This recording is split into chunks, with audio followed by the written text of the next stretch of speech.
This training series is brought to you by the Running Centre. Whether you're gearing up for Sydney, City to Surf, Melbourne, or the Perth Running Festival, the Running Centre is your destination for sports nutrition and all your running gear. Use code WARP15 at checkout to score 15% off all running gear and nutrition in-store or online. The Running Centre. Let's move together.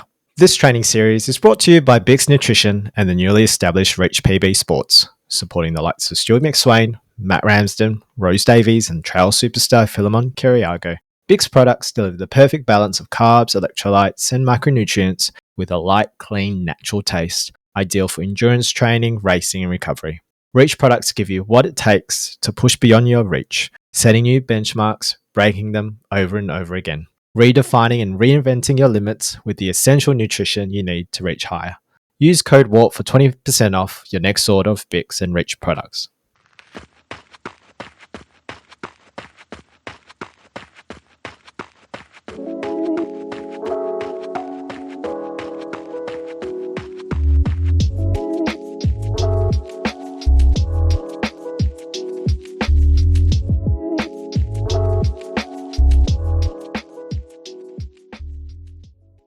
Hi everyone, and welcome to episode 4, our final episode of the Road to Kwinana Freeway training series for the Perth Running Festival. We're recording Friday, 24th of October, just under a week. Oh, hang on, I've got to rewrite this. Just over a week since the Perth Running Festival.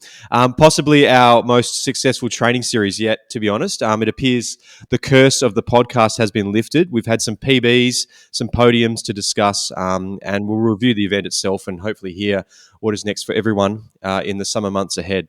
This first person, I was fortunate enough to catch up with her in the WAMC tent after the race, rocking the beautifully bright pink and lime Bix singlet, a sparkly new half marathon PB, Nita Traeger, or should I call you Audrey Cannon? How are you?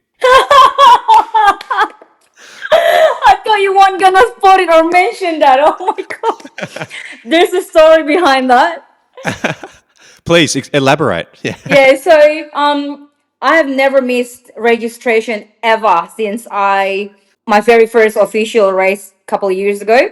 So in my head, just as like my marathon, whenever a registration open, I'm kind of think like I'm always the first person registered, done. So that PRF, I knew I'm gonna do it. But back then, I don't know if it's gonna between my marathon training or not, but I wanna do it. But this time, yeah, definitely not marathon. Anyway, in my head, a whole this time, I had my ticket, I had register, all done, anything. And then to the last minute, even I saw in the post, all social media, half marathon sold out. I was like, nah, I'm good. I'm all sorted and stuff. To the realize, and I was like, why I haven't got any email about when do I need to pick up, what time, and this. And I searched it, and I'm like, holy crap, I haven't registered. And then luckily, one of my Feedstop friend, and she posted on our chat, and then she was like, oh, I have one of my friend injured. She won't make it. It's a half marathon, and like, sold. Can you give it to me? But I haven't told them that I haven't. So then I lied to them. I say to them, oh, I probably would need to get that for my friend. Yeah. And I was like, okay, sold it. I bought it, and I'm like, oh my god, I can't believe. But then it was a wave 3. So I think it's like for 3 hours something. I was like, oh, I don't think there will be any wave 3. I'll just sneak out right at the front for the sub 2 hours and stuff. And then so then I was like, I'm done. But I couldn't be bothered because you can change through that roster, red rooster, whatever that thing. Yeah. But it's like, nah, We'll it's call just, it that, yeah, I was like, it's just too much work. I was like, I don't need my name to be on that thing as long as I got my my time. So that's it. And then so I ran. I was like, God, because like last year, I think with the marathon, I have my name printed on the bib, so that's very special for me. With this one, I don't need to. Then my friends that I ran with, she tried to search my name, and then she looked at my number, and I was like, why are you Shannon? And so I was like, this is the story. Very So good. that's the story of it. That's the very first time Yeah. I've ever missed registration. So I didn't get my ticket back then. Well, I'm glad you did. I mean, I was worried this whole time that Smithy wouldn't have a ticket, and it turned out to be you. So, Turned out he's got the special number. Yeah, exactly. No, that's funny, Nita. Thanks for sharing, and So sorry for yeah, exposing you as someone I was else. Audrey Shannon on that Yeah. day running. Yeah. All right, the next person we've got here is our quiet achiever who is consistently producing results without the input of a coach, or as some of our listeners like to call them, running mummies or daddies. Um, PRF was no exception with a stellar run that netted him a 6-minute PB in the marathon. Denzel Gould, welcome to the show. Thanks, mate. I'm keen to chat about everyone's performances and the race day. Yeah, how you feeling after the race? I'm feeling pretty good, to be honest. I sort of took the whole last week just completely off. I went for a half-hour run last Sunday, but I've just been really focusing on giving the body a rest, so I don't have any upcoming races until next year. So just really trying to freshen up a bit. Amazing, doing it smart. All right, now the man with exceptional taste in ice cream the night before a marathon, and leading from the front in terms of the race, but also the on-course toilet experiences. Matt Smith, welcome to the show, mate. Hello. What's up? Yeah, do you want to share us with? Well, maybe I'll go through it with you later on your recap. But any regrets on the cookies and cream connoisseur? Never. Yeah, the day of the marathon, I was obviously feeling pretty crook afterwards, and I couldn't eat anything except ice cream. I just my stomach was not going well. So yeah, never any regrets with the cookies and cream. Fantastic, good to hear. And finally, our favourite expat / foreign correspondent, who has now returned to Hawaii with a nice big trophy and a few beers under her belt. Kat Watt, how are you? I'm good, thanks, Chris. Good to have you here. Everything going well back in Hawaii? It is. The first thing I noticed when I got back was just how hot it is to run here. I think I mentioned on one of my Strava posts that it took me 16 months to acclimatise to the heat and 16 days to deacclimatise. So it's hot. Yeah, you take you out of the oven for just a little while, and suddenly it feels like you've never been there. So it's Correct. No, very good. Now, quickly, before we get stuck into recaps, I'd just like to thank you all again for joining us a couple of weeks back at the Running Centre to chat with Raf in front of a live audience. While I was quietly shitting myself, you all did such a fabulous job of engaging with the chat and also being so open with everybody present there and answering questions. Kat, you were an absolute natural up the front. Perhaps your coaching background has probably provided you with some of that confidence, or you just love running and love talking about running, clearly. I can definitely talk about running for a long time. So, yeah, maybe that's the reason. But if anyone I meet, I think I've said before, it's a universal language. So when I moved to Hawaii, I was a bit nervous about making friends. And I went down to the local run club and made best mates within the first, 10 minutes of meeting people. Speak that language and, you can make mates for life. Yeah, amazing stuff. How about you, Smithy? You were pretty well behaved on the night. I thought when I mentioned edging in reference to your training volume, I might set you off on a tangent. But when did you become so mature? In that very moment, I wanted to bite so hard, but there were children outside, and I didn't want my ankle bracelet going off, so I think I really chewed up during this marathon block. Very good. No, appreciate it, mate. No, you definitely provided some insight there on the night. And yeah, I'm sure that the listeners and the audience appreciated it. Nita, how did you find the experience? And did you gain any insights from Raf, or did he just scare you?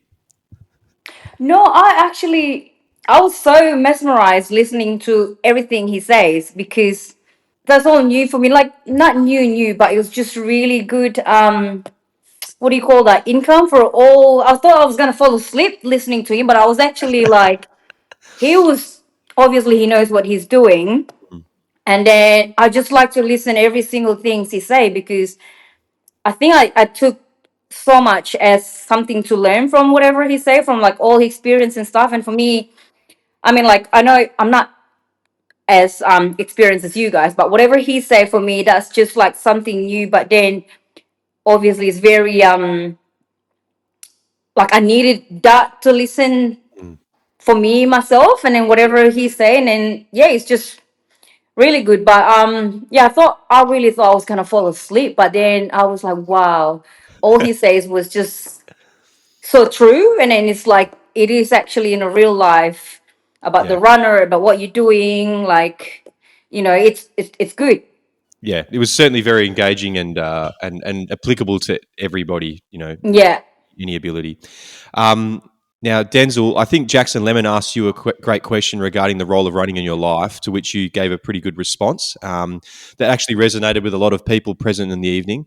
How did that discussion sit with you in the week leading up to the race on 2 Sundays ago?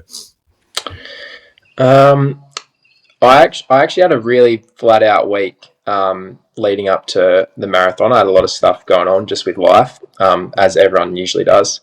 So it was sort of good I almost just switched off, like until the Saturday, the day before. I sort of just forgot that I was racing, which was almost good in a sense. I wasn't nervous. I wasn't even thinking about it because I just had other stuff to worry about. And I think it probably helped me for the race, because then come Saturday, that's all I was thinking about. I was just locked in from that point onwards.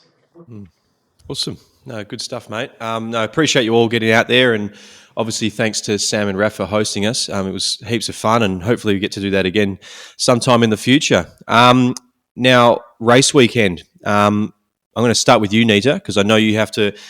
I think you said in the group chat that you have to jump in a pumpkin or something. I'm not sure what that means, but I'm turning into a pumpkin very soon. Yeah, I'd be interested to hear what that means. But school holidays obviously over now. I understand you had dance competitions for your kids all week in the lead up. Yeah. How was that? How was the dance competitions, and are you relieved that they were over? Well, I will say I'm relieved, but then this weekend, the reason why we can't do it as well, because that thing is still going. So the last 2 weeks, even towards the race weekend, it's been the hardest.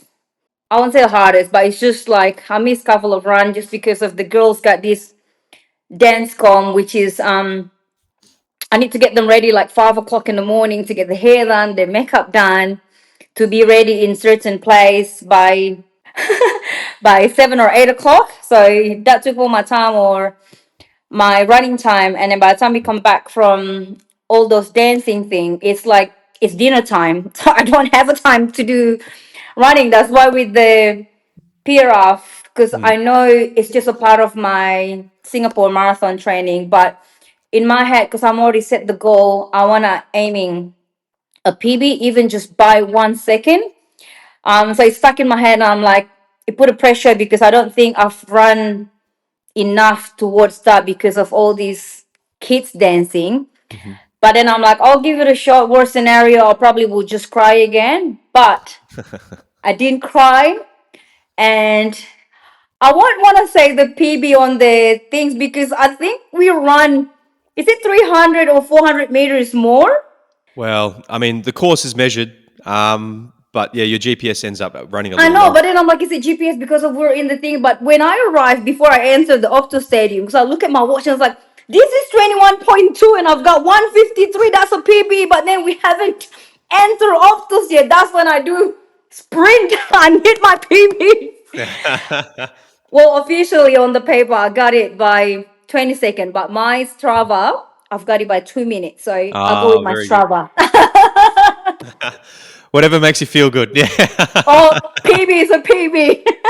Exactly. 20 seconds, whether 20 seconds or 120 seconds, a PB is It a PB. is, yeah. So And- it was very I didn't for the first time I didn't even think in my head to stop. Normally like certain kilometers like, oh, I need to stop, I need to stop, I need to walk. But this is like, no, I need my PB. So I'll just keep running the whole way, and then that's probably the best half marathon race I ever done.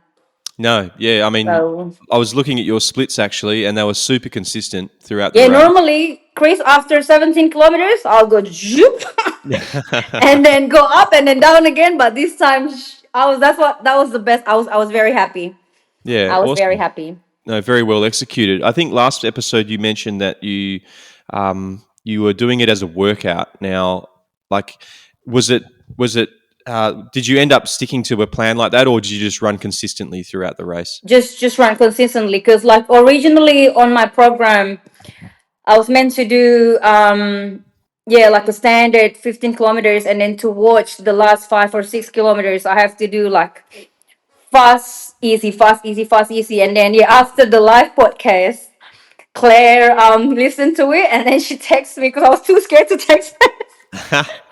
So she texted me, and then she was like, "So I listened to the podcast, young lady.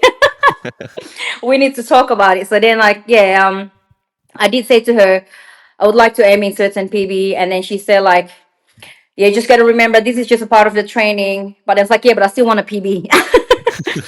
So then she said like, "Oh, the first 5 kilometers, try to do this pace, and then if you can hold on to it, go a whole time, and then whatever you feel good the last 2 kilometers, and then just send it." So, but the things when I send it, I think it's just when I reach the up to stadium. That's Yeah. the extra 300 meters. That's when I send it so hard. Yeah. Yeah, that's when But the hey, panic give me a gets. very Yeah. good race photo at the end, so that's good. No, you did. You executed very, very well. You should be Yeah, proud of pretty it. happy, pretty happy. I also noticed you, whether it's this half marathon or past events, you always seem to nail the race photos. And whether it's you having a smile on your face early on in the race or whether you've got the game face on at that 17-kilometer mark, you always nail it. Now, I know you've seen Simon's finisher photos, and he obviously needs some work. What's your secret? Well, obviously, when you see me like that, I do know where the camera is, but the Yeah. rest is just I don't know. But I do like I have to always have my peace sign. That's like my signature. Yeah. But certain time when I'm like, damn, I missed the photographer, but I'm on a mission. Maybe there will be the next one, and then I think just as there's no one in front of me, and I can see like 50 meters. There's a photographer there. It's like, yep, I've got to pull up my good one, and then yeah, I don't know. No. But I do have some shitty one too, though. But I just don't post it. Yeah. So Yeah. No, yeah, keep those ones for later. Yeah. that's it. um, all right. Cool. So I noticed you were straight back in the gym the week after. You Yeah, obviously pulled up pretty well from the race. yeah. I normally well after the half marathon on Monday, it was meant to be my rest day. But then I'm like, well, I want to see if I feel good because normally I don't run the next day. But then I was like, no, even all the elite run after marathon, they still run 10K the next day. So I want to see if I can just do 30 Mm. minutes, and it feel good. That 30 minutes supposed to be like my very slow 6:30, but I still do like 5:40. So it was Wow. I was pretty happy. And then Tuesday back to the gym, but that back squat is the hardest squat ever. Yeah, I bet. It wasn't felt good, but we still I think I left it like 60 kilo. That's it. Normally it wasn't it wasn't heavy at all, but that last Tuesday that was become like 100 kilo. Yeah, yeah. Yeah, it just doesn't want to go lower. So Yeah. yeah, but overall, yeah, like I say, the PRF race probably the best one because normally I won't recover the next day. I won't run for but I went just to 30 minutes easy run the next day, which is felt really good that I've never done before. Yep. So I think at the moment we're in a week 10. We're still on track. Yeah, nice. We're still on Yeah, track. I think these guys, I don't know, my experience is that if you have a good race, typically you feel better the day after or the days Yeah. after a good race. Whereas if you have a bad one, you tend to feel a lot worse. So I'm sure the other guys can probably agree on that. Yeah. So yeah, you had a good race. You've recovered well. What does it mean for Singapore in December? For Singapore, it is at the moment the closer is, which is we've got 6 weeks to go. I knew it. I knew I've never gonna get a PB. It's just because I don't know how hot it is Singapore compared to Hawaii or the humidity. Because I think the race starts 4:30, which is dang, that's the earliest I ever done. But they say run as far as you can before the sun rising. But as long as I'm not DNF, even if I have to take me to slow jog and walk, but I don't think I'm gonna get my PB. But I just want to finish and experience this. So if I can survive this humidity in Singapore, that means next year I'll be fine in Bali. I hope. Yeah. Yeah. Fantastic. What time does the run start in Bali? The one in Bali, I think around 5:30 or 6 o'clock. But the one in Bali, I've never done this. It's called Maybank. I've never done this before, but it's one of the biggest race in Indonesia. But I've heard it's so hilly, but it's not that. It's more like the humidity, because well, I was born there, but then living in Perth for 15 years, it's changed. Now every time I go back to Bali, I whinge. And I was like, oh, this is what the tourists feel like. Every time they say it's so humid, it's so hot. And then back then, I was like, what are they talking about? Now, I know what they're talking about. Yeah, absolute So suffering. we just hope as long as we finish Singapore, we don't DNF. There's no such a DNF. Sorry, Matt. But yeah. Even if it's gonna take me 5 hours, 6 hours, I'm happy. As long as I can bring my medal and I can post it my medal Monday. Yeah, of course. Very good. What's the trip looking like? Are you taking the family or are you leaving them all behind? I don't know if you remember our first podcast, Chris. Are you kidding me? No, I'm going by myself. Very good. Things change over the course of, a few Oh, months. the kids wants to come to visit Universal Studios. I was like, nah, this is my holiday, my full holiday. But at least there's no one call me mom, no one call me wife, just me. Yeah. Awesome. So traveling solo, but hopefully catch up with some Perth runners there, because I think do you know Brian? Yeah, who doesn't know Yes. Brian? Everyone knows Yeah, Brian. he's already added me in the Singapore Marathon group chat, which is Oh, awesome. Carlos there, Matt Dimasi there, which is, as always, I'm always the slowest run in the group, but hey, they invited me in there, so hopefully we can catch up with them either during, post the Singapore, or maybe before, like carb loading together the night before, maybe. Who knows? Yeah. Yeah. Sounds good. Sounds Yep. exciting. Yep. Very good. No, thanks, Nita. Congratulations on your PB, your Strava PB, and your official PB. Thank you. It's good to hear. Smithy, Can you hear me? It is pissing with rain. we can. We can hear the rain. There's a bit going on, but Yeah, I'm in the car and it is hailing. oh no, it's a perfect day for golf then, I suppose. Absolutely. I didn't bring a rain jacket either. Oh well, I mean, yeah, suck it up. Mate, I saw you briefly before the race with your brother Dan. You look pretty calm and ready to roll. Just before you said you might have been feeling pretty crook. Obviously, on the inside, you might have been a few butterflies on the start line. Yeah, I woke up and I felt pretty good. It was really just like a normal prep leading into the week. And morning of the race was everything went normal and I wasn't really that nervous. Nerves isn't something I really struggle with. So yeah, probably when you saw me and Big D, we were just probably talking some shit and going through the motions. I just felt pretty normal, I guess. Oh, that's good. Had you been following the weather? I mean, Perth is always a tricky one this time of year. Had that factored into your race plan at all, like the temperature, things like that? Not as much as maybe last year, because last year we knew that it was going to be really humid. Whereas looking at the forecast this year, conditions on the surface looked pretty good. The dew point was low. The humidity was a little bit high, but nothing that was setting off red flags. And then the wind was looking pretty good as well, which is a rarity for Perth too. So I'd obviously looked at it, but I'd made the decision that it wasn't the conditions were looking pretty good. And I think we all found out going out towards UWA that it was actually pretty bloody hot. Yeah, it definitely warmed up later on in the race for sure. I saw some absolutely cinematic shots and videos of you running more or less solo on the freeway.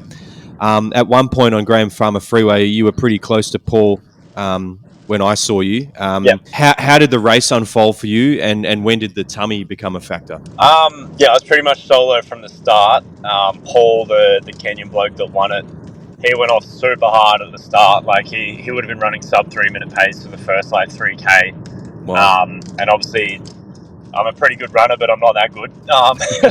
So I just let him go and do his own thing. And like I'd seen in previous races that he'd been like prone to a bit of a blow up.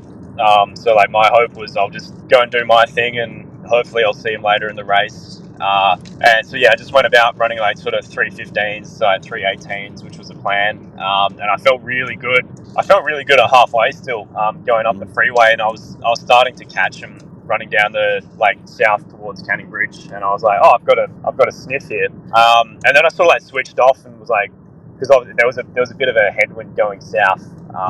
So I'd eased up my pace just a little bit, with the plan of coming back with a wet sail towards the Kwinana Freeway, and all of a sudden I was like with the lead bike, and yeah, I was like, where did Paul go? And Paul was chucking his shit on the side of the freeway. Yeah, that was we lost you at, you were with the lead bike, and then we heard you taking a shit on the side of the freeway. So no. I wasn't chucking a shit on the side of the freeway. Paul the Kenyan was. Have you got me now, or am I just... Yeah, we've got you. Yeah. So yeah, I was then winning, and then around like the 26k mark, my stomach became an issue. So Paul came back past me, and then I ducked off to the Portaloo really quick. Same ones as last year. So they've got a curse out on me.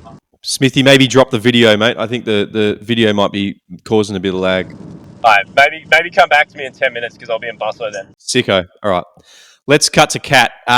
Kat, you were back in Perth for 2 weeks. I'm sure you had plenty of catching up to do.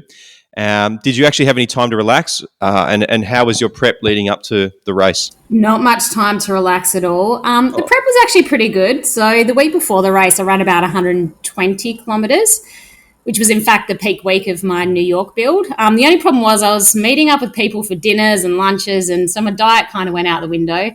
The week of, as I said, a bit of a taper week leading into Perth. Yeah, nice. And like was probably a fair bit of catching up to do with friends and family. They must have kept you pretty busy, I'd imagine.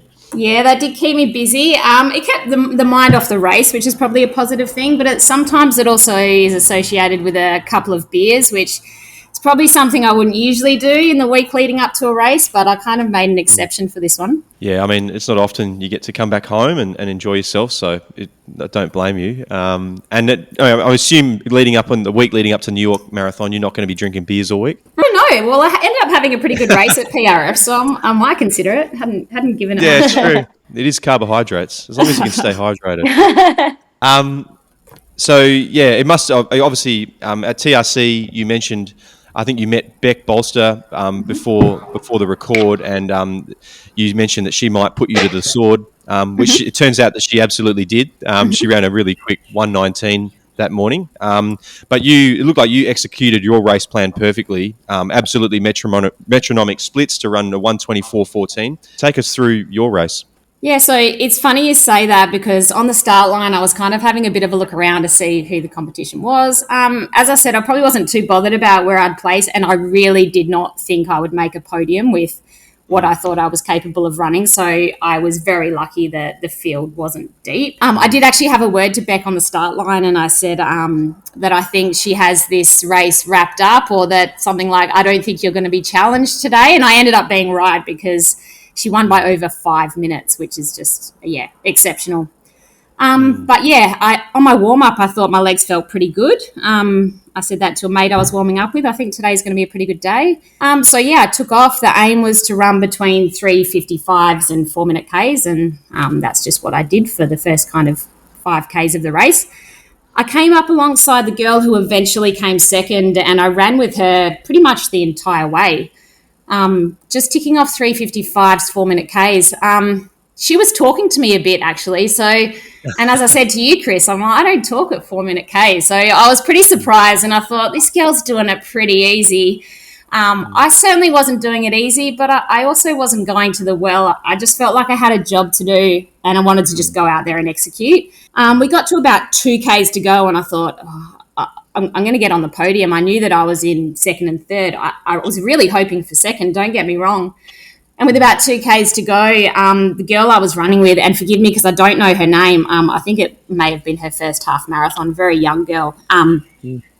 a bunch of her friends had these massive signs up for her, and they were cheering. It's like, maybe they just come home from the nightclub. I don't know. They were young girls. They had so much energy, and this just gave her the boost, and she just took off. And it was like that split-second decision. I'm like, I thought I probably could have got this girl just by like grinding out a few more 355s, but it was pretty clear that wasn't going to work. And I just decided to let her go. And in saying that, I'm not going to say that I could have beaten her, because I actually think if I'd tried, she would have had another gear. So I don't have any regrets in that respect, and ended up coming in about 10 seconds behind her. If I'd tried, I dare say she just would have sprinted off, and, I don't know what that would have done for the rest of my week following PRF. Yeah, exactly. Obviously, maybe this was her peak race, and it obviously wasn't for you. So, no point putting yourself in the bin, 3 weeks out from your goal race. But it must have been awesome to be back amongst it in Perth, rubbing shoulders with some of the locals again. Oh, it was so good. I loved every minute of it. Even out there on course, I was getting so many cheers, and the girl I was running with asked me if I was famous at about 5Ks, because you do an out and back, and I had and obviously I'm a coach, and I coach a lot of people in the Perth community. And so they were cheering for me, and I just said, oh, no, not famous. I've just been doing this a really long time. But yeah, the day was absolutely unreal. Yeah, awesome stuff. You shared a great photo of us with you in your bright pink Bix singlet holding a stein and a trophy. That was probably one of the bigger trophies I've seen in a little while. How were the post-race celebrations, and did the trophy make it in the luggage? That trophy, wasn't it huge? And it was for third place. I was gobsmacked. I felt like a superstar carrying that into the pub. And everybody was asking me whether I won, and I said, no, this is actually a third place trophy. It was pretty cool. Whenever I race, there will always be a beer in the afternoon. Unfortunately, it was only one beer this time, because we flew out very early on Monday morning. And I didn't fancy getting on the plane with a big hangover, and trying to say the final goodbyes to the family as well. So not a huge afternoon celebrating, but one decent pint was deserved. Yeah, absolutely. Now that you've nailed PRF, you must be filled with a lot of confidence ahead of New York Marathon. Yeah, absolutely. The best thing about it, I was able to do a full training week the week after PRF. So PRF was 3 weeks prior to New York, and it's not really ideal timing, because it's the time you'd want to start tapering off. But I was hoping I'd be able to fit in one more kind of big week and then do a 2-week taper, which I was able to do. And that was last week. So I hit another 120 Ks, and I'm feeling confident that I can have a good race at New York and hopefully finish in a time that starts with a 2. A++ goal is to finish in 2:57.10, which beats Simon's Melbourne time by 1 second. Yeah, I'm sure Simon would be more than happy for you to do so. Awesome stuff. I guess, was it looking at it now that you've gone back to Hawaii, like how was the trip home largely, and was it harder to leave the second time around? The trip home, actually, you get less jet lag, I think, coming this way than you did the other way. I definitely felt jet lagged when I got to Perth. Coming home, it's always hard to say goodbye to family. My dad's probably not in the best health, which was why I was really itching to get back. So saying goodbye to him was probably the hardest thing. But in some ways, it was kind of nice to leave as well. Life in Hawaii is just such a slow tempo for me, and I really like it. And Perth was busy. It was just busy, and I was kind of looking forward to getting back into routine, having a bit more sun and putting my feet up and living that kind of cruisy life I've been lucky enough to live for the last 16 months. Amazing stuff, Kat. No doubt you're going to run that 2:57.10 at New York. If that all goes to plan, is there anything in the future beyond that you've got your eyes set on? Yeah, so potentially. I'll get through New York, and that will actually be 3 marathons for me within 11 months. So I did Honolulu in December last year, and then I did Boston in April, and I'll do New York in November, and that's a lot for me. I'm pretty precious, and I can get injured, so I've decided I won't do another marathon until Chicago next year, which is October. So it'll almost be a full 12 months. of not doing a marathon. And I'm hoping that some of my speedy Hawaiian training mates can help me get some speed back and jump into some shorter races and maybe some on the mainland even during that time. Yeah, awesome. That sounds good. I mean, yeah, to be able to produce 3 marathons in 11 months, and also having had like ITB issues after Boston's, pretty amazing. So yeah, testament to your strength and your ability to just keep rocking up. Thanks, Chris. So, thanks, Kat. All right, Denzel, mate. Not going to lie, you looked bloody good in that pink singlet. I was a bit worried that potentially the sizing hadn't worked out for you after we had a bit of a text on Saturday, but it looked like everything was good in the end, and the fit check in the race photos was unreal. Couldn't even tell, Denzel. I definitely had my aerodynamicism, if that's a word, maxed out. That's for sure. All the water I was tipping on myself stuck that singlet like a wetsuit, so it wasn't going anywhere. No, for sure. I spoke to Vlad briefly after the race, and we did kind of make a few jokes about like how illegible the lime green writing on the pink singlet was, but once it was wet, it looked perfect. So you might have done a good job for the advertising campaign. I was good sponsoring. I was very good sponsoring. Yeah, no, awesome stuff, mate. Look, for me, probably performance of the day. You ran 2:52.57, a 6-minute PB since Bibra Lake in just July gone. Did you have a pack to run with? Any people to join or through any parts of the race, or did you do it solo from start to finish? Well, the race for me was actually really quite strange. Like the lead up, I felt really good, but after that first kilometre, I just felt like absolute crap. Like I felt like my legs just had nothing in them. Like I was running in with 2 bags of cement, which was a really strange feeling for me because I've never had that on a race before. And I'd love to get your guys' like thoughts or if you've ever had it happen to you. But it put me in a really bad mental state to start off with. I was sort of running with a few people to start off with just because it's still quite close to the start.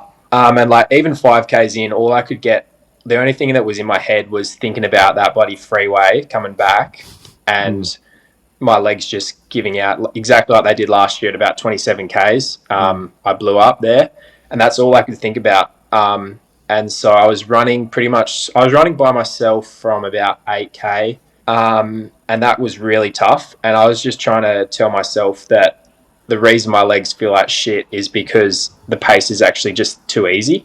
Because you know how sometimes if you run too slow, it feels worse. So I was just trying to tell myself that I was actually just running too slow. So I sat at that pace. I got to about just before the tunnel, and there was a pack probably about 100 meters ahead of me, which had, I think, Adam Scott and Loz French and a few others. And I knew that I had to get onto that, especially going down the freeway. So I put in a pretty big effort through the tunnel just to try and catch up to them. So I got them just as I was coming up on the ramp onto the freeway. And that was massive. That was massive for me. I just sat in with them and cruised down the freeway. I was probably going a little slower than what I would have liked, but as Smithy mentioned earlier, there was a headwind a little bit, so that probably dropped the pace back a little bit, but it was good. I sort of had the time to sort of regroup, hit the turnaround point feeling really good, and that was my main goal coming into the race, is get off the freeway feeling good. So got to the turnaround point really good, stayed with the pack, and then probably 25 Ks in, I sort of dropped them and kept going by myself. Got off the freeway, and by then I was actually probably feeling the best I had all race. And yeah, sort of that next part was just get to the end of towards UWA. Got to there, and then I just gunned it home. Did the old like count how many people you passed and how many people passed you, and from the end of UWA to the finish line, I passed 7 people and no one passed me. So I was pretty happy with that. And even like I had my manual splits my automatic splits at every 5K. And my 2 quickest 5K splits were the 30 to 35 and 35 to 40. So I was pretty stoked with that as well. Yeah, amazing. Kat, you're shaking your head. I was just, mesmerised listening to that. It just sounds like the absolute dream of a marathon. So, massive congratulations, because that execution's phenomenal. And that time on that day is really exceptional. I will give just maybe a little bit of insight onto, from my perspective, why you may have felt a little bit junk on that first little bit of the course. I've done 17 marathons, and I've definitely experienced that. One of the reasons is because you're probably full of carbs. You can sometimes just feel a little heavy. Everything can feel a little heavy for those first kind of start of a marathon. Also, I don't know what you did in your taper week, but if you don't do things like strides, you can feel very flat. So you were right in saying maybe this pace is too slow, because you want a bit more pep in your step. And so that's why I like to do lots of strides during race week. No big sessions, but definitely you want to feel poppy. Just listening to that, it sounded like you found your legs, and which often is the case for myself. I'll find my legs around 25, 30 Ks, and then it'll be like, oh, I'm actually feeling really good. So it's a warning for everyone else out there. When you hit 10 Ks of a marathon and you're like, oh my God, this is awful. Things can come good, just like Denzel explained. So don't give up hope and give up your dream at 10K. Just kind of ride with the highs and lows of the marathon. Yeah, for sure. You will definitely go through peaks and troughs, for sure. It's just, natural. No, amazing stuff, mate. It looks like you absolutely sent the dog down Matagarup in the way into the stadium. Did you have family and friends waiting for you there? I had my mum and my younger brother there watching. Dad was still coming in, so he didn't get to see me finish, but that was all right. I came down Matagarup Bridge, and I was gunning. I was literally sprinting. Like, my watch said I was averaging 250 pace. It was crazy. And so I was flogging it down there. Saw mum and my younger brother, which was really helpful. They were sort of outside the stadium where people watch. And then I was still sprinting at this point. I came around through the the race, and I saw the time on the clock was 2:50 or 2:49, and I just had to make sure 2:52.50, and I just had to get under 2:53, and so I ran through the race, and I was literally dry reaching to get there. I literally apologized to the people that were looking at me. I was like, sorry, I nearly vomited.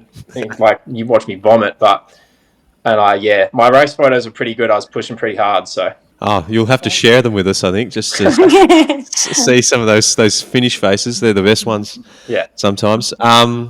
No, awesome, mate. That's great. Now, you on Strava, you said you've just explained it was a bit of a mental battle, but you looked cool as a cucumber. So obviously you've been running marathons. I think you said this is your 5th or 6th marathon. So you're obviously forming the ability to compartmentalize and create use tools to get yourself over the line. Was there anything you told yourself during the race that kind of kept you patient to that 30 mark where you did pick up the pace? I think I've just learned that you just need to respect it, the marathon distance. I know a lot of people don't, and they just think they can do it. And I've really come to learn that if you don't get to 30K feeling good, you're probably not going to have the race you want. So that was probably my goal, or my thoughts throughout the race, was just to get to 30Ks feeling good. And if I'm not feeling good before that, then I need to change my strategy. Yeah, for sure. And was there any moment in the race where you thought the wheels were going to fall off, or that you might have a good day? Probably the only time was 5Ks in, when I was really struggling with myself. But after that, I felt really good, to be honest. It's probably the best back end of a marathon I've ever had. I just felt like I could keep going. And I even saw Raf a few times along Mounts Bay and then along Riverside, which that was also really good to see him. So that also helped. So yeah, I just wanted to run a bloody PB, to be honest. So yeah. Did Raf give you a rev up? He loves to kind of give a G up when he gets the opportunity. Not so much a rev up. I think it was just more sort of positive reinforcement, if anything, to be honest. Yeah. Just saying that, keep going, you're on for a really good day, and stuff like that, which I really appreciated. So I had a bit of a chat with him after the live show last record, and just chatted with him a few things. I really appreciated that. So it was good to see him again. Yeah, awesome. And I guess had a fantastic finish to this race. How does it rate against your previous marathons? Like you obviously broke 3 hours in July, which is with a pretty monumental effort. But does this surpass that, do you think? I don't think so, to be honest. I think Bibra Lake is still probably number one, only because I'd thought about sub 3 for so long, and I knew I had it probably 3Ks out. So I really had the opportunity to really enjoy it and soak it in and know that I was going to do it. Whereas today was a battle to just finish as quick as not today, but PRF was just a battle to finish as quick as I could. Yeah, no, for sure. I mean, you put yourself in the bin at the end by the sounds of it. So I was pretty toast. Yeah, it was sometimes more of a panic than being able to enjoy it. So, I mean, when do your studies wrap up then, mate? And is there anything in 2026 that takes your fancy? Studies wrap up this year, sort of in a few weeks, to be honest, which is good. I have one more year of study next year, but I'm eyeing off Gold Coast next year. I had a chat with Kat after the race, and also Vlad. Got to introduce myself to him and just say thanks for sponsoring down in the race, and both of them said it's time to run a quick course in good conditions. So summer might be putting all the money in the piggy bank to try and get over to Gold Coast next July. Awesome, mate. That's great news. And I guess you've got some time to formulate what your goals might be for that. So I'm not going to pin you to a number now, but that's awesome. Thank you. Very good. All right, Smithy's back with us. He's got internet. I'm back on the 5G bandwagon. Yeah, sorry. Nah, all good, mate. Now I would like to. So I'm going to say, why don't you take us from where you hit Canning Bridge and you're on your way back to the city and you saw Paul taking a shit on the freeway? Yeah, so Paul took a shit on the side of the freeway. Don't edit that to make it sound like I was doing the shit on the side of the freeway. So all of a sudden I ended up with the lead bike, and I was a bit confused. I was like, "Is Paul dropped out?" And they're like, "No, he's just going to the bathroom." That was like probably 24K in, I reckon.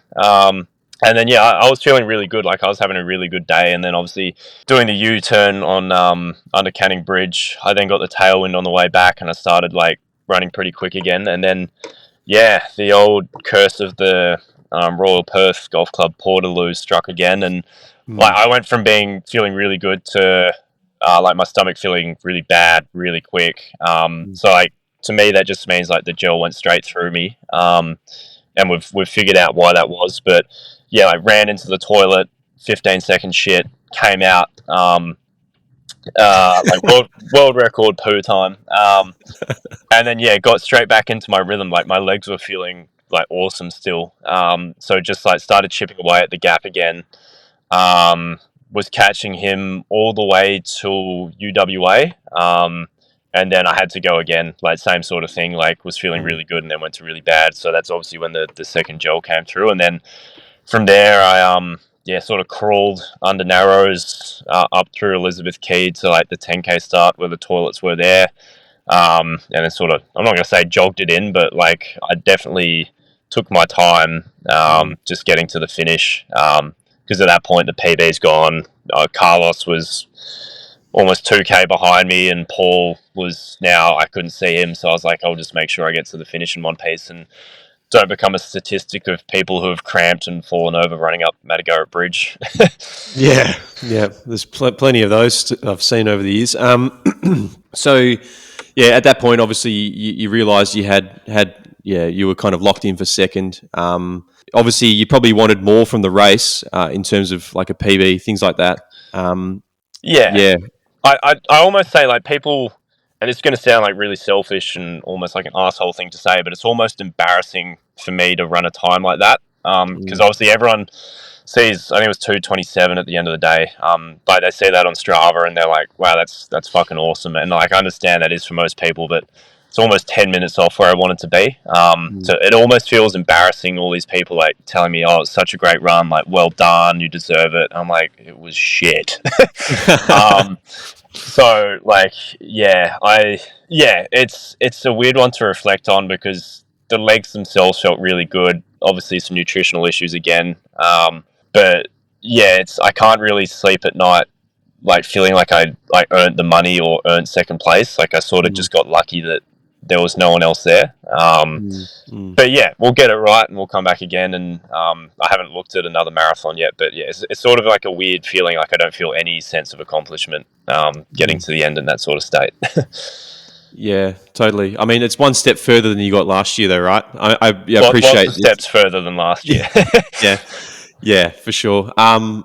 No, yeah, I clearly, like me looking in from the outside, I kind of knew that you wouldn't be happy with the time, you know, given everything we'd spoken about in the weeks and months leading up to that. But, you know, nevertheless, to be able to kind of push through all of that stuff, that shit, literally, you know, obviously is hard work. Like, you mentioned you've reflected on the gels and why they went through you. Like, is there a reason like why that might have been? Yeah, probably a bit too much caffeine within like a too close a time period to like having my first gel on race day.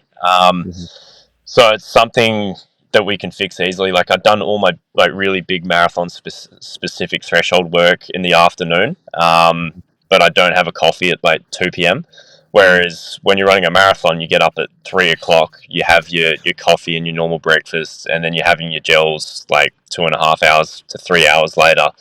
So I think there was probably just a bit too much caffeine in my system to like my stomach hadn't slowed down essentially. The other thing was my heart rate on the day was super high. Normally running at that sort of pace, I'd be looking like low 170s. And then from the get-go, I was like straight into the low 180s and it just sort of kept going up from there. So like we're obviously going to assume there's probably just a bit of nerves. Even though I said I don't have nerves, like obviously my body is gone through the motions and it knows that it's ready to race. So probably my heart rate was a little bit too high to actually digest what was going into the system anyway.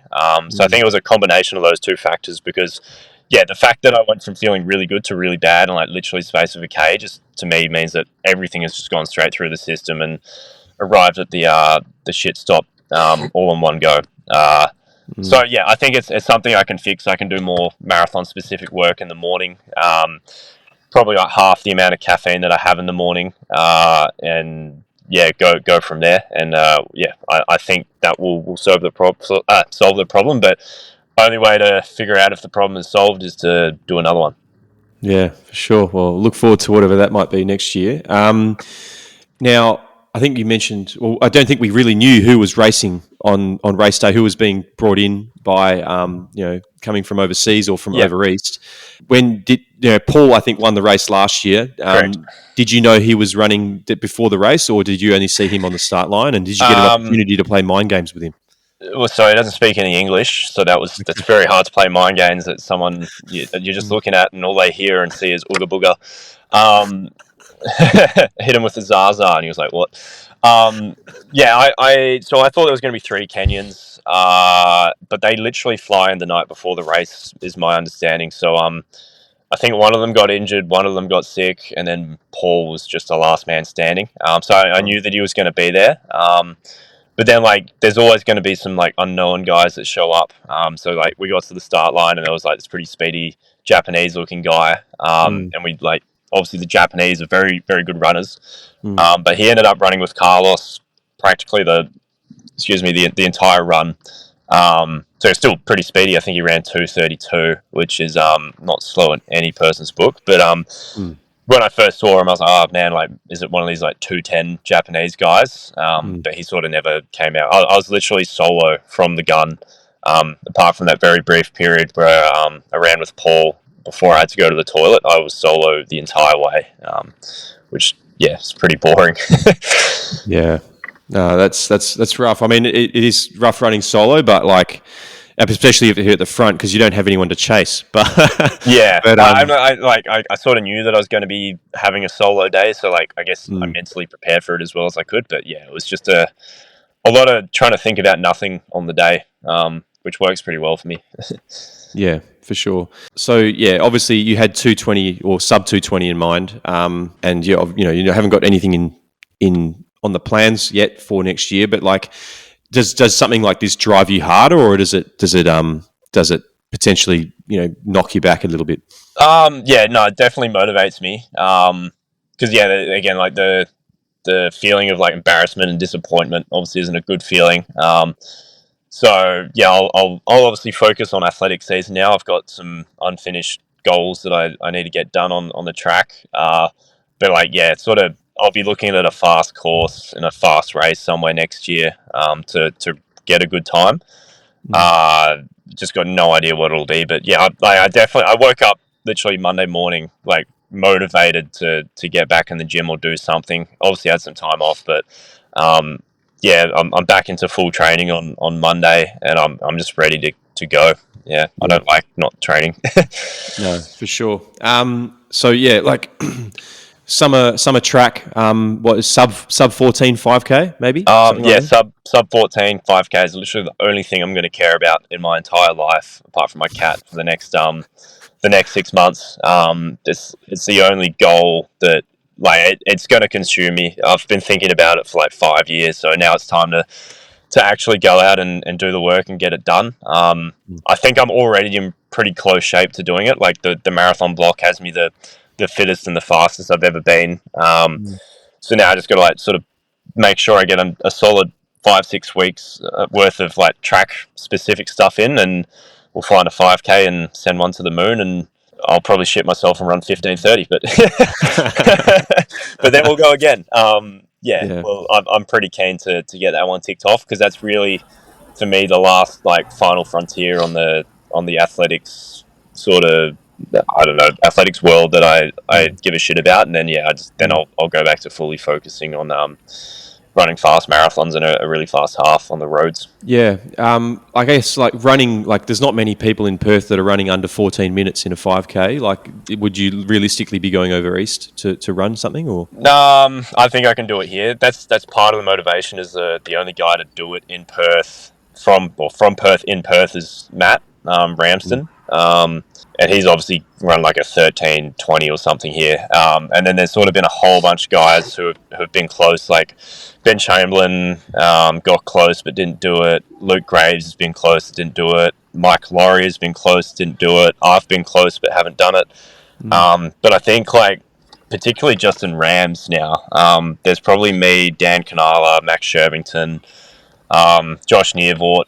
Probably in the next couple of years we'll be pushing it. I reckon we'll just tee up a 5K one night and we'll just all smash it together.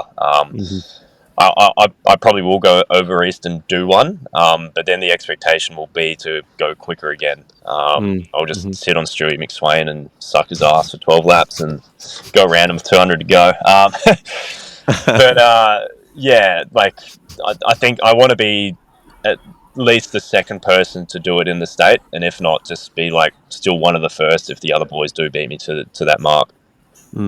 Yeah, I mean, if there's ever a training group to be a part of to do it, you're in the right one. So yeah, I'm pretty confident we'll get it done at some point before winter season.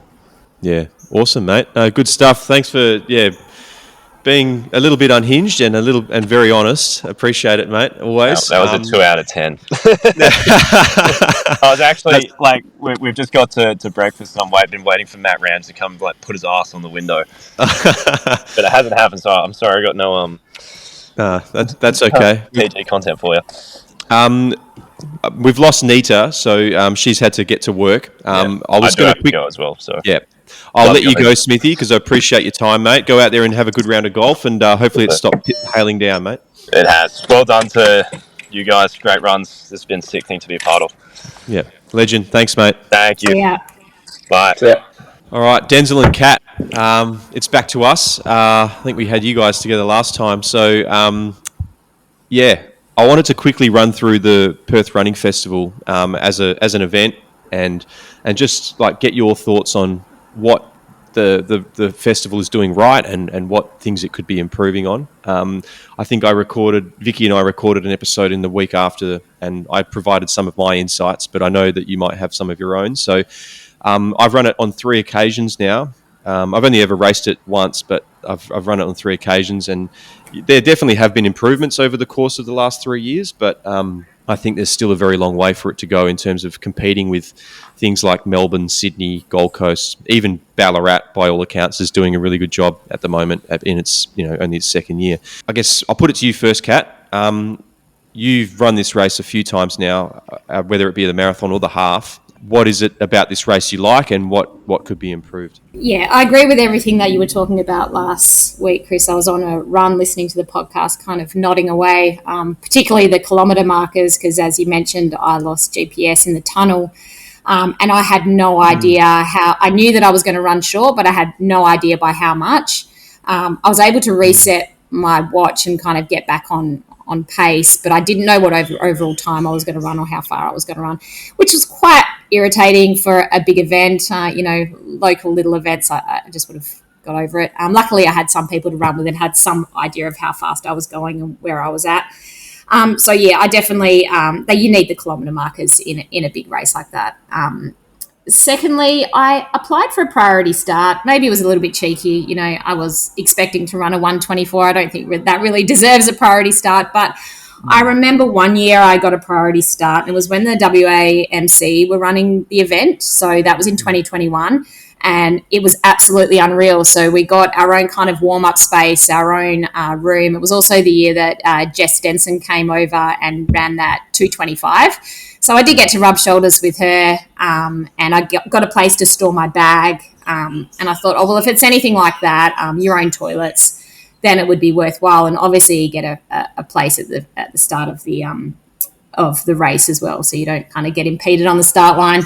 I applied for one, no worries. They emailed me back very officially. Got a priority start, that's great. Picked up my bib. But on the day, I have no idea what that priority start meant because there were no separate toilets. And I must admit there were plenty of toilets, so they weren't really needed. There was no problem getting the bathroom before the race. And there was no separate warm-up area. I couldn't leave my bag anywhere. And most importantly, there was no official corrals or start line areas that were being enforced whatsoever. So I kind of weaseled my way through toward the front. I definitely don't want to be on the front line, but I'd like to be, 4 or 5 rows back, just somewhere that I'm not tripping over people.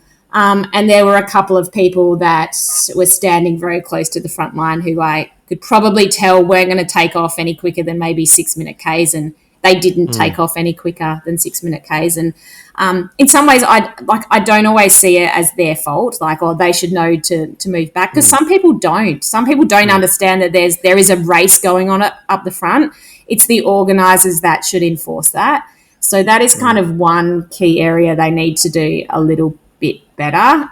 It can also be highly dangerous. I don't know if you saw, it was Valencia 10K a couple of years ago, and there was a stampede, and it was probably because it was a big race, but also people not seating themselves appropriately can be highly dangerous. You can step over the top of people and really hurt people. So that definitely needs to be improved. There was absolutely 0 point of having a priority start or any type of corrals at all because they weren't enforced. That was probably the only additional thing I wanted to add to what you said last week. The half course isn't amazing. South Perth foreshore, you're fighting with the dog walkers. I think Perth can do a little bit better than that. Bring it out on the roads. I know people don't like the Kwinana Freeway, but I probably would have preferred just to be on the freeway for a little bit for a half and then, come back around the same route that the marathon did rather than go to South Perth and, battle with the Sunday dog walkers who don't want to give up their space on the path. But otherwise, it's still a good event. I think it's a great community event. As I said, I just loved seeing everyone there. So it does bring the whole WA running community together. And I think there's only a few events that really do that well. And that's probably one of them. But otherwise, I think there's a few areas that could make the event bigger and better for future. For sure. Yeah.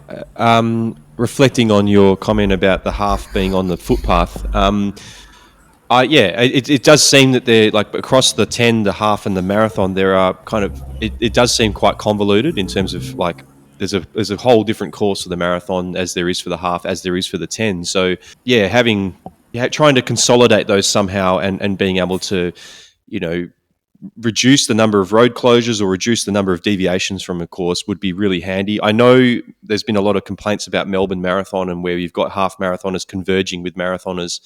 And that is apparently confusing, which I understand.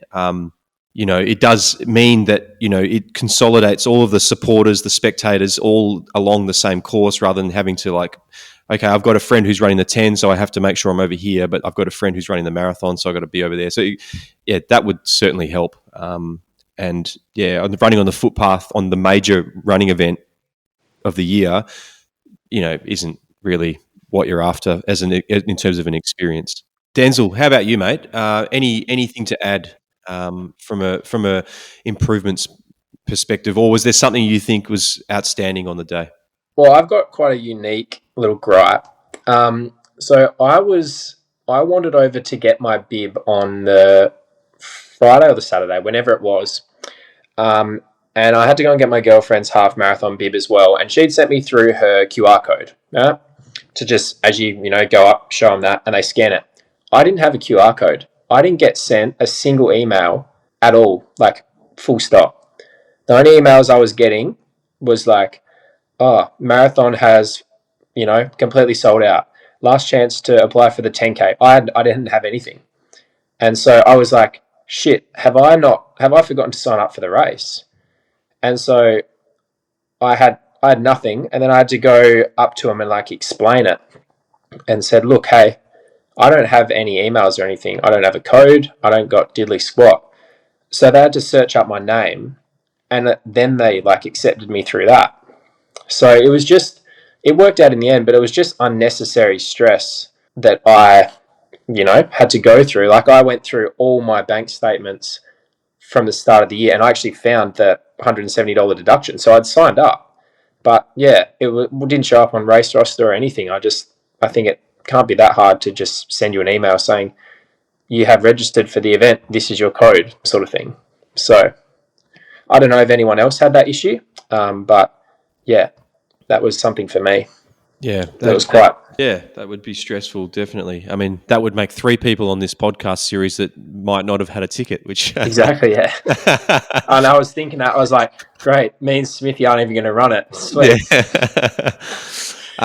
No, that sucks. Appreciate your honesty, guys. I think, beyond those things that I mentioned, Vicky and I mentioned last week, I think one of the things that stands out to me is probably like entertainment on the course, like just giving like what I really like about Bunbury Marathon is that they've got like these DJs who kind of set themselves up around the place, and so you might be in a dark place at 30 Ks, but at least you've got this guy who's playing reggae to distract you from something that you might be going through, and I don't feel like that is a really hard thing to do on a marathon like this or an event like this. So like there was someone who was I saw them riding around on their bike with a speaker in the back of their car, or the back of like a trailer. But I don't know if they were an official person that was supposed to be there, or if they were just a rogue kind of vigilante that was doing something, which was definitely appreciated anyhow. But there were other people who were riding their bikes up and down the freeway, like Raf and Matt Smarilli, who were getting told to get off the freeway. So look, I don't know. There's a fair bit of work to do, I think, to make it that take it that next step, and hopefully consolidate some listener feedback as well, and send something through to the marathon club so that they can then present it to the corporate sports team for whatever happens next year. Thanks, guys. I'm going to wrap it up there because I know you guys have got things to do with your lives that doesn't involve a podcast, and we've had a few technical issues so far, so I'm wary that I don't want to have any more. I just want to quickly say thanks to Raf and Sam at the Running Centre and Vlad at Bix and Reach. These guys are doing really big things for the WA running community in different ways, and we're very fortunate to be partnered with them for these training series and look forward to whatever's coming up in 2026. Guys, it's been awesome to chat with you over the past couple of months, sharing toilet stories, ice cream stuff, beers, and just generally hearing about how your race and training experiences have been. I learn a lot from spending time doing this with you guys, and even though you're quite young, Denzel, I'm learning, from you too, mate. So it's really appreciated, and I'm sure the listeners do too. Kat and Denzel, really appreciate you guys. Thanks for joining us on the Road to Kwinana Freeway training series, and no doubt we'll catch you guys soon. All the best with the future. Thanks, Chris. Thanks, Chris. It's been a pleasure. Thanks, guys. See ya.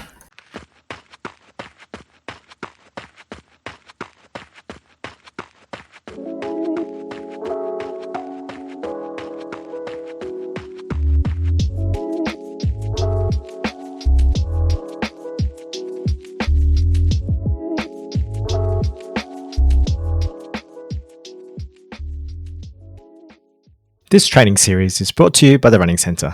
Whether you're gearing up for Sydney, City to Surf, Melbourne, or the Perth Running Festival, the Running Centre is your destination for sports nutrition and all your running gear. Use code WARP15 at checkout to score 15% off all running gear and nutrition in store or online. The Running Centre. Let's move together.